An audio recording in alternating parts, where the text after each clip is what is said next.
Should college athletes be paid to play? The answer is very simple. That is no, they're already paid. Already paid, you ask? Yes, they are. They're paid very well.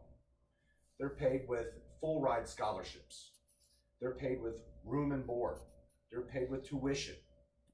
They're paid with clothing. They're paid with all of their travel. And they're paid with marketing. The families and athletes chose to go to college. They chose to play sports for a university and chose to go to school. No one forced them to do this. There are other options if they want to get paid. They can play baseball in Japan and get paid. They can play basketball in Europe and get paid. They can play football in Canada and get paid, but they chose college. Too many problems would come from paying college athletes. Who would get more of the cut? Would the baseball team get just as much as the football team? Would the swim team get just as much as the soccer team? Would the men's football players get as much as the women's soccer players? And on the football team alone, would a lineman get just as much as a quarterback? Would a defensive end get just as much as a wide receiver? Who's going to come up with these stipulations on how to pay these players and make it fair across the board? And would paying these college athletes give an unfair recruiting advantage to schools in states that don't have state taxes, that don't have city taxes? Say Florida University. Would they have an unfair recruiting advantage because there's no state taxes in Florida over an Ohio State where there's state taxes and city taxes? ESPN writer Scoop Jackson says, yes, college and universities make money off the backs and names and success of major football and basketball programs and the scholarship athletes that play them. But ask yourself, isn't that what most businesses do every day in America?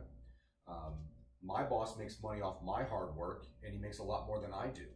So what makes that any different than a college making money off of these athletes and treating it just like a business?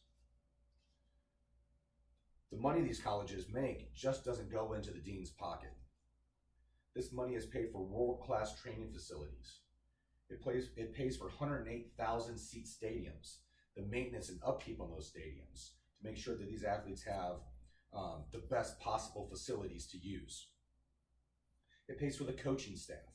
It pays for uniforms. It pays for the travel. And it pays for marketing that you just can't get anywhere else, and for that kind of money. Some of these college athletes that are Heisman Trophy candidates get unbelievable marketing and exposure to NFL teams that they just couldn't pay for. John Thien of Time Money has some good statistics. He goes, say we pay a college athlete $100,000 a year. A Division I university in-state tuition is $65,000 a year. $45,000 of that is tuition, $20,000 is room and board. So out of their $100,000, now that we're paying them, we're going to take $23,800 in federal taxes. We're going to take $6,700 in state taxes out. We're going to take $2,400 in city taxes. Then an additional $2,000 is going to come out for Social Security. So out of that $100,000, they're going to get paid $65,100 to pay for school. Well, their school's $65,000, so that's going to leave them $100 left, for whatever they want to use it for. The undefeated Jesse Washington has a quote: "The intangible value of higher education is worth more than pizza or gas money." That $100 that there's left out of that $100,000, that's just pizza and gas money, nothing more. So if they go to a school like Stanford, Duke, Notre Dame, UNC, the cost of out-of-state tuition can rise to over $100,000 a year.